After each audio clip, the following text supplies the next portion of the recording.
आप सभी का स्वागत है एनिमे की इस दुनिया में। तो इस एपिसोड की स्टार्टिंग एनोस के घर को दिखाने से होती है, जहां पर एनोस की मॉम स्कूल कंपटीशन जीतने की खुशी में एनोस की काफी ज्यादा तारीफ कर रही थी। तो वही हम देखते हैं कि इस बार वहां पर ले और मीसा भी प्रेजेंट होते हैं, लेकिन यहाँ पर मीसा को कुछ अनकंफर्टेबल लग रहा था क्योंकि उसके हिसाब से यहाँ पर एनोस की जीत को सेलिब्रेट किया जा रहा है, लेकिन वो तो एनोस की टीम का हिस्सा है ही नहीं। जिस पर एनोस कहता है कि ऐसा नहीं है, अब से तुम भी मेरी टीम का हिस्सा हो। दरअसल तुम में काफी ज्यादा पोटेंशियल है एक अच्छी सबऑर्डिनेट बनने का। साथ ही में यहाँ पर वो मीसा की पावर्स को उस वॉटर वॉरियर के साथ भी लिंक करता है, जिसके साथ पिछले एपिसोड की स्टार्टिंग में उसकी फाइट हुई थी। आगे बातों बातों में हमें पता चलता है कि एनोस के पेरेंट्स उसे डीमन लॉर्ड बनाना चाहते हैं, जिससे हम समझ पाते हैं, अरे मेरे प्यारे पंछी, ओ मेरे भोले पंछी। उसके भोले भाले पेरेंट्स को पता ही नहीं है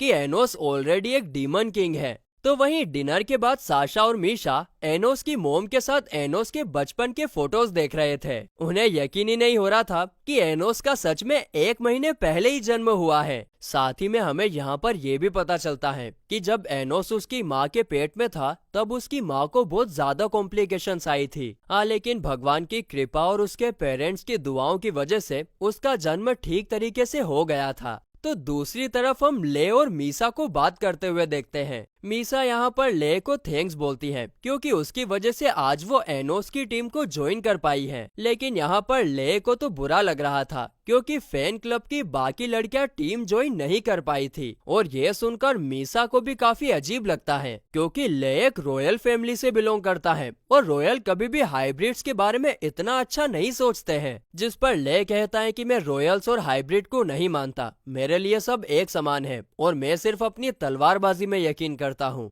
आगे ले ये भी कहता है कि हाफ स्पिरिट और हाफ डीमन वाले लोग ज्यादा दिनों तक टिक नहीं पाते हैं, उन्हें कोई ना कोई बीमारी तो हो ही जाती है स्पिरिट से रिलेटेड, जो कि तुम्हें अभी तक नहीं हुई है, यानी कि तुम्हें जरूर कोई तो स्पेशल बात है। बस इतना कहते ही वे लोग एनोस के घर में जाने के लिए निकल जाते हैं। जिसके बाद अगले दिन क्लास में टीचर सभी को बताती है कि आने वाले मैजिक स्वॉर्ड टूर्नामेंट के लिए उनके क्लास से ले और एनोस को चुना गया है। जिसे सुनकर ले तो काफी ज्यादा खुश होता है, लेकिन एनोस नहीं होता। दरअसल उसे लगता है कि रॉयल फैमिली उसको लेकर कुछ तो बड़ा प्लान कर रही है, क्योंकि वे लोग क्यों ही चाहेंगे कि उसके जैसा एक हाइब्रिड टूर्नामेंट को जीते। अब आगे एनोस ले को इसके बारे में कुछ बता पाता, तभी मीसा वहां आकर एनोस को बताती है कि 7th डीमन एम्पायर के सर मेलहेस यहाँ पर आए हैं, क्या आप उनसे मिलना चाहोगे? जिस पर एनोस हाँ में जवाब देता है और मेलहेस के रूम में एंटर होते ही मेलहेस के आंखों में से आंसू आने लगते हैं एनोस को देखकर,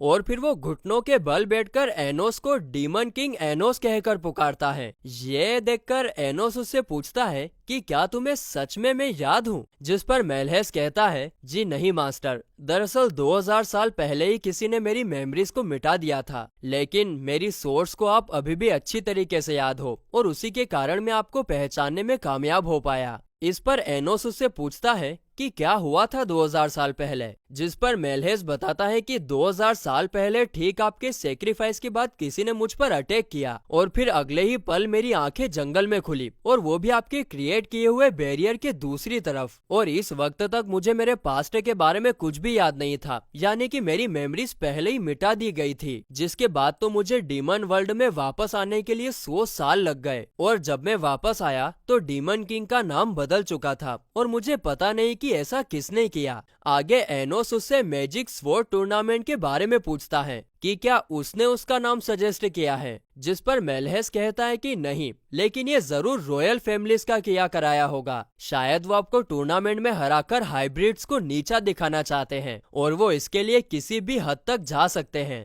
मेलहेस यहाँ पर एनोस को टूर्नामेंट में पार्टिसिपेट ना करने का सजेस्ट करता है, क्योंकि अगर ऐसा हुआ तो शायद नकली डीमन किंग उसके सामने आ जाए। जिसे सुनकर एनोस कहता है कि चिंता मत करो, मैं इसके बारे में जरूर सोचूंगा। तो भाई घर आने पर एनोस, ये मैं क्या देख रहा हूँ, नहीं ये मेरी आंखों को क्या हो गया, मैं क्या देख रहा हूँ, वो मीशा को अपने घर पर देखता है। दरअसल हमारी होने वाली भाभी को एनोस के लिए अच्छा खाना बनाना था, तो एनोस की मोम ने उसे आज खाना बनाने के लिए बुलाया था। वहीं खाना खाते टाइम एनोस की मोम बताती है कि आज उसकी टीचर घर पर आई थी और उसने उन्हें बताया कि एनोस मैजिक स्वॉर्ड टूर्नामेंट के लिए सिलेक्ट हो गया है, जिसे सुनकर एनोस को थोड़ा सा सस्पिशियस लगता है, क्योंकि वह खेबड़ी कहीं की टीचर तो मेरे को पसंद ही नहीं करती है, फिर ये बात बताने के लिए मेरे घर तक आ गई। यहाँ पर टूर्नामेंट में सिलेक्ट होने के नाम पर एनोस की मोम काफी ज्यादा खुश होती है, लेकिन यहाँ पर एनोस कहता है कि शायद मैं टूर्नामेंट में पार्टिसिपेट नहीं करूंगा, जिसे सुनकर उसकी मोम उदास हो जाती है और उम्मीद भरी आंखों से उसकी तरफ देखती है, मानो कि उसकी दिल से इच्छा हो कि उसका बेटा इस टूर्नामेंट में पार्टिसिपेट करे और जीते भी। जिसे देखकर एनोस कहता है कि उसके पास कोई मैजिकल स्वॉर्ड भी नहीं है, जिस पर एनोस की मोम कहती है कि उसकी चिंता तुम मत करो, तुम्हारे डे बस यहीं पर वो रुक जाती है।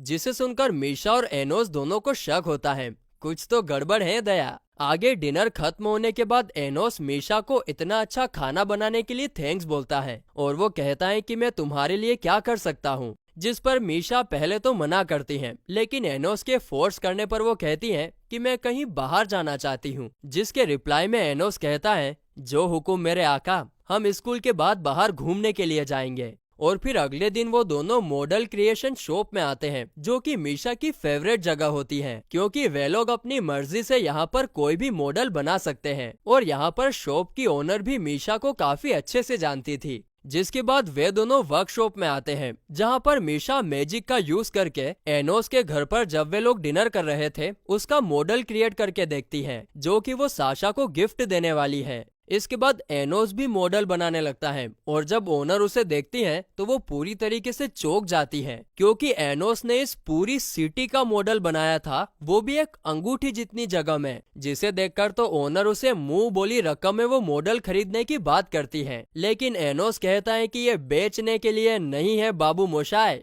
इसके बाद मीशा और एनोस बाहर आ जाते हैं, जहाँ पर एनोस अपने मैजिक का यूज करके क्रिएशन को एक अंगूठी में बदलकर मीशा के हाथों में पहनाता है, ताकि मीशा का जब भी मन हो वो उसे देख सके। अब ये सब देखकर तो मीशा फूले नहीं समा रही थी, वो बहुत ज्यादा खुश होती है। तभी उन्हें अपने सामने केट कैफे नजर आता है, जिसे देखकर मीशा थोड़ी नर्वस हो जाती हैं और फिर वे दोनों कॉफी पीने के लिए अंदर आते हैं। इसके थोड़ी देर बाद केट के रूप में आइविस एनोस से बात करने के लिए वहां पर आता है।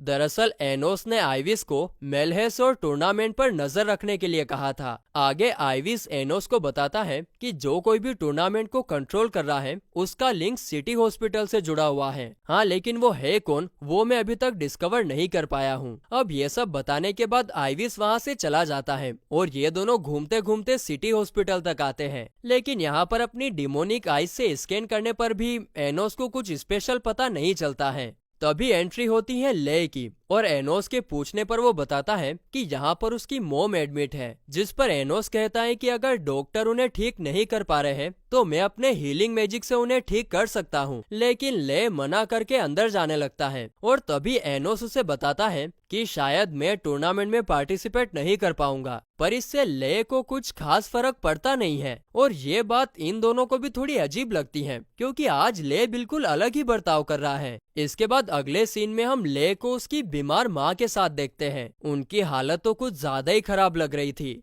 जिसके बाद हमें सीधे टूर्नामेंट का सीन दिखाया जाता है, जहां पर एनोस की मोम भी टूर्नामेंट को देखने के लिए आई थी। आगे जब वे दोनों बात कर ही रहे थे कि तभी वहां पर आइविस आता है। वो एनोस से कहता है कि मेलहेस का इस टूर्नामेंट से कोई भी लेना देना नहीं है। साथ ही में वो ये भी बताता है कि ले की मोम तो सच में बेहद बीमार है, क्योंकि उन्हें स्पिरिट डिजीज नाम की एक बीमारी है और इस डिजीज के बारे में तो एनोस को भी कुछ ज्यादा पता नहीं होता है। आगे आइविस ये भी बताता है कि टूर्नामेंट में एनोस के लिए ट्रैप सेटअप किए गए हैं और पूछने पर एनोस ये भी कंफर्म कर देता है कि वो इस टूर्नामेंट में पार्टिसिपेट नहीं करेगा, ताकि फेक डीमन किंग सामने आ सके। जिसके बाद दोस्तों कंपटीशन स्टार्ट होता है और फर्स्ट राउंड एनोस और कर्ट नाम के वॉरियर के बीच में था। और यहाँ पर हमें ये पता चलता है कि कर्ट स्वॉर्ड एकेडमी का टॉप स्टूडेंट है और वो टीचर का बड़ा भाई भी है। आगे जब एनोस को बाहर बुलाया जाता है तो वो बाहर नहीं आता है, क्योंकि वो कंपटीशन में पार्टिसिपेट नहीं कर रहा था। अब ये देखकर सारी ऑडियंस उसके बारे में बुरी बातें करने लगती है। गंदा खून कहीं का, हमें पता था कि वो बाहर नहीं आने वाला है, डरपोक कहीं का। अब अपने बेटे के बारे में इतनी बुराई सुनकर एनोस की मॉम को काफी ज्यादा गुस्सा आता है और वो चिल्लाते हुए सभी से कहती है कि मेरा बेटा एनोस एक दिन डीमन लॉर्ड जरूर बनकर दिखाएगा, जिसे एनोस भी सुन लेता है। और तभी उसके डैड पीछे से उसकी मैजिकल स्वॉर्ड लेकर आते हैं और ये स्वॉर्ड उन्होंने अपने हाथों से बनाई थी और इस स्वॉर्ड को बनाने के चक्कर में उनके सर पर चोट भी आ गई थी। अब ये सब देखकर तो एनोस इमोशनल हो जाता है क्योंकि उसके मॉम डैड दिल से चाहते हैं कि वो डीमन लॉर्ड बने और वो ये रॉयल फैमिली को दिखा भी सके कि एक हाइब्रिड भी डीमन लॉर्ड बन सकता है। अब ये सब जानकर अपना लाडला प्यारा माँ का दुलारा एनोस अपना इरादा बदल देता है और तुरंत फाइट करने के लिए मैदान में ढैट टैट टैट टैट टैट कूद पड़ता है। अच्छा, वो ये सब जानता था कि उसके लिए यहाँ पर ट्रैप सेट किया गया है, लेकिन इन सब के बावजूद भी वो मैदान में उतर पड़ता है। तो वहीं कर्ट उसे मैदान में देखकर कहता है कि मुझे तो लगा था कि तुम भाग खड़े होंगे, जिस पर एनोस कहता है माफ कर दो जनाब, मैं तुम्हारी उम्मीदों पर खरा नहीं उतर पाया।